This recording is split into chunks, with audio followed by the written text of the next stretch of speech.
un millionnaire se retrouve à la rue en quittant son pays, mais son secret le rend à nouveau multimillionnaire. C'est l'histoire incroyable du compagnon Abd al-Rahman ibn Auf, un homme qui a tout perdu, mais qui, grâce à son travail, son honnêteté et sa foi, est redevenu l'un des hommes les plus riches d'Arabie. Aujourd'hui, découvrons ensemble la vie de Abd al-Rahman ibn Auf et surtout, voyons quels parallèles on peut tirer pour appliquer ces secrets à notre époque et à notre éducation financière islamique. Pour comprendre la grandeur de Abd al-Rahman, radiyallahu anhu, il faut revenir à ses débuts, avant même qu'il devienne musulman. Il est né dans la tribu des Banu Zahra, la même branche de Quraysh dont était issue la mère du prophète alayhi salatu wassalam. Amina. Très tôt, il se révèle être un commerçant habile et intelligent, capable de gérer ses affaires avec rigueur et clairvoyance. Malgré sa richesse relative, sa vie n'était pas facile. La Mecque, c'était un endroit rempli de tensions, de rivalités commerciales et bientôt de persécutions envers ceux qui suivaient le message de l'islam naissant. C'est dans ce contexte que Abd al-Rahman se convertit à l'islam, alors âgé de 30 ans, exactement 2 jours après que son ami Abu Bakr as-Siddiq se convertisse et l'appelle à son tour à le suivre. Il fait le choix extrêmement courageux à l'époque de croire en Allah et d'accepter le prophète alayhi salam comme messager. Ce choix, il n'était pas sans conséquences. Accepter l'islam à cette époque, ça signifiait risquer sa réputation, sa sécurité et même ses biens. Et c'est exactement ce qui va se passer. Car peu après sa conversion, il va être confronté à la perte totale de sa fortune. Un tournant dramatique qui va transformer sa vie pour toujours.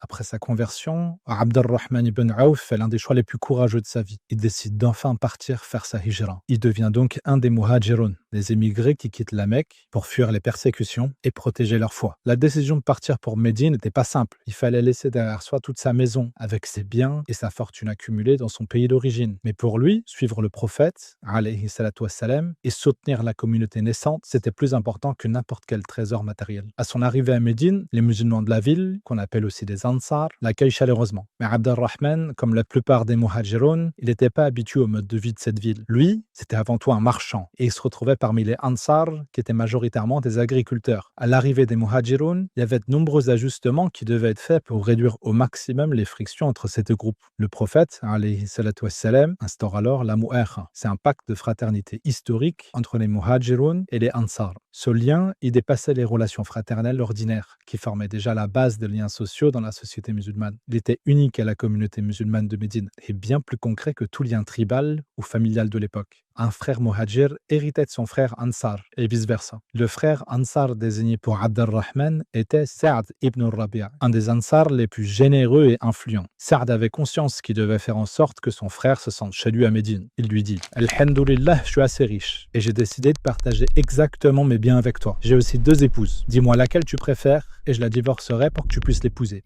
C'est une sacrée offre. Évidemment, Abd al-Rahman a été très touché par cette générosité, mais il a quand même refusé de prendre quoi que ce soit. À la place, il s'est juste contenté de demander le chemin vers le marché le plus proche, où il a établi un petit commerce. Quelques jours plus tard, Abd al-Rahman se rend au prophète, alayhi salatu wassalam, qui a dû remarquer qu'il avait célébré quelque chose. Abd al-Rahman lui explique alors qu'il venait d'épouser une femme des Ansar et qu'il avait donné pour dot un petit morceau d'or du poids d'un noyau de date. Ça, c'est une première leçon financière qui nous est donnée par Abd al-Rahman. L'indépendance et l'initiative personnelle. Il ne voulait pas dépendre de la charité, même si elle était offerte de bon cœur. Il a préféré choisir de travailler dur et de saisir les opportunités qui se présentaient à lui. Et c'est à partir de ce moment que commence le véritable parcours de Abd al-Rahman vers la prospérité. Parti de zéro, il va découvrir le premier secret qu'il transformera en multimillionnaire. Après avoir dignement refusé la générosité de Sa'd et établi son petit commerce au marché de Médine, Abd al-Rahman met en pratique le deuxième secret de sa réussite financière. L'intégrité, le travail acharné et la patience. Il vendait des denrées comme des dattes ou du beurre clarifié en s'assurant que chaque transaction soit juste et transparente. Le premier jour, il est revenu qu'avec la meilleure partie de ses marchandises. Et il n'a pas mis beaucoup de temps à réaliser son premier bénéfice. Ce détail, qui peut paraître modeste en apparence, il montre comment il commençait son commerce avec soin et honnêteté. Il privilégiait toujours la qualité et la confiance. Ça fait que très vite, sa réputation de commerçant intègre et fiable, elle s'est propagée à Médine. Les clients y venaient vers lui non seulement pour ses produits, mais aussi pour la sécurité et la confiance que ses transactions inspiraient. Il a alors compris que la richesse durable, elle vient pas juste de l'argent, mais de la crédibilité et de l'éthique dans les affaires. C'est ce mélange d'intégrité et de persévérance qui peut aussi constituer la troisième leçon financière. Sa richesse était halal, sans riba et sans fraude, avec une intention pure, sans oublier le paiement de la zakat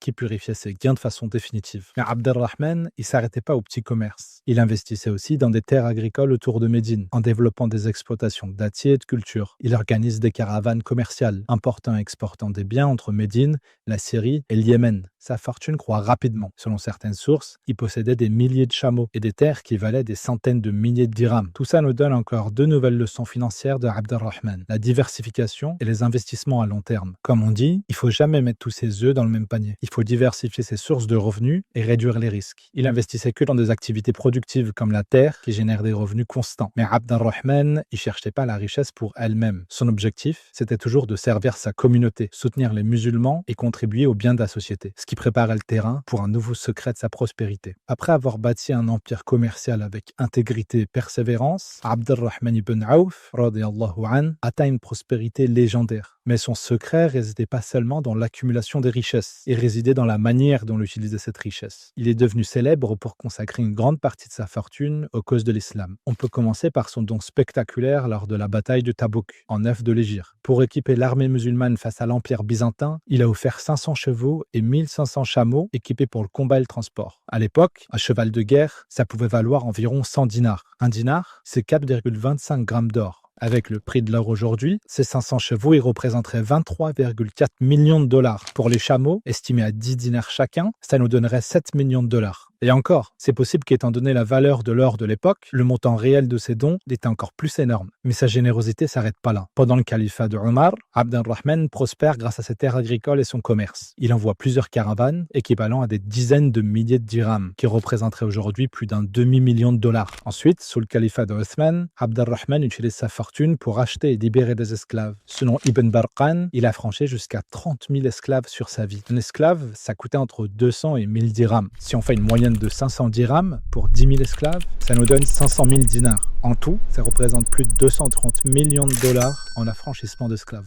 Je vous ai pas menti quand je vous ai dit qu'il était devenu multimillionnaire. À sa mort, en l'an 32 de l'Hégire, Abd-ar-Rahman ibn Auf laisse derrière lui un testament exceptionnel. Un testament qui raconte à la fois sa richesse colossale et sa générosité incroyable. Parmi ses legs, on a 40 000 dinars fi sabilillah. Pour vous donner une idée, ça représenterait aujourd'hui 20 millions de dollars. Et c'est pas tout. Il fait aussi don aux épouses du prophète, alayhi salatu wassalam, où chacune reçoit 80 000 dirhams, soit près de 36 millions de dollars aujourd'hui. Il prévoit aussi l'affranchissement d'une trentaine d'esclaves supplémentaires, pour une valeur estimée à 1500 dinars, soit 760 000 dollars. Mais c'est pas encore fini. Son héritage y comprenait aussi des terres, 1000 chameaux, 100 chevaux et 3000 moutons. La valeur exacte n'est pas précisée, mais elle vient encore augmenter ce total, qui est déjà assez impressionnant. Mais au-delà des dons, Abd-ar-Rahman, il a aussi marqué d'histoire par ses choix politiques. C'est lui qui, après la mort de Omar ibn al-Khattab, radiyallahu anhu, a joué un rôle central dans la désignation du troisième calife. Après consultation, c'est lui qui a annoncé l'élection de Uthman ibn Affan, radiyallahu anhu. Ça prouve que son influence, elle venait pas juste de son argent, mais aussi de la confiance et du respect que toute la communauté lui portait. Et c'est là la vraie leçon. La richesse, elle se mesure pas juste à l'argent accumulé, mais en impact réel. Pour que ça parle à notre époque, on peut prendre un parallèle concret. Imagine que tu disposes d'un capital à investir. Tu as deux choix qui s'offrent à toi. Soit tu places ton argent dans une banque ou un fonds qui te promet des intérêts. Sur le court terme, le rendement, il peut te paraître attractif. Mais dans la logique islamique, ces intérêts, c'est du riba, c'est un péché capital. Et investir dans ce système, c'est soutenir financièrement des activités qui vont à l'encontre directe de l'islam et qui peuvent même nuire à des populations vulnérables, y compris des projets militaires qui touchent des civils. On a d'ailleurs fait une vidéo très concrète sur la chaîne qui détaille ce sujet. Ou alors, tu peux investir dans des projets éthiques, une coopérative locale, une entreprise sociale, ou même un projet de finance islamique qui cherche à garder le contrôle des richesses dans la communauté. Peut-être que tu es moins à l'aise avec ce type de rendement financier, mais l'impact social, il est concret. Création d'emplois, autonomie économique et construction d'un héritage durable qui soutient les valeurs auxquelles tu crois. Abd-ar-Rahman ibn Auf, il a choisi la seconde voie. Il a utilisé ses moyens pour bâtir, pour libérer et pour soutenir. Et c'est ça qui fait de lui non seulement un homme riche, mais surtout l'un des 10 compagnons promis au paradis. Son héritage, c'est pas juste l'argent qu'il a légué, mais c'est surtout l'exemple qu'il a laissé. Transformer la richesse en un moyen d'adorer Allah et de servir la communauté. Ton argent, il peut soit renforcer des systèmes contraires à l'éthique, même indirectement, soit être orienté vers des projets qui renforcent l'indépendance et la dignité de ta communauté. Le choix, il est autant moral que financier. Alors retiens bien, l'argent en soi, c'est ni bon ni mauvais. Ce qui compte, c'est ce que t'en fais. Tu peux soit te laisser nourrir un système injuste, soit l'orienter pour construire quelque chose qui a du sens, qui laisse une trace et qui te rapproche de Dieu. À toi de choisir. Est-ce que ta richesse sera un poids le jour du jugement ou bien un chemin vers le paradis ?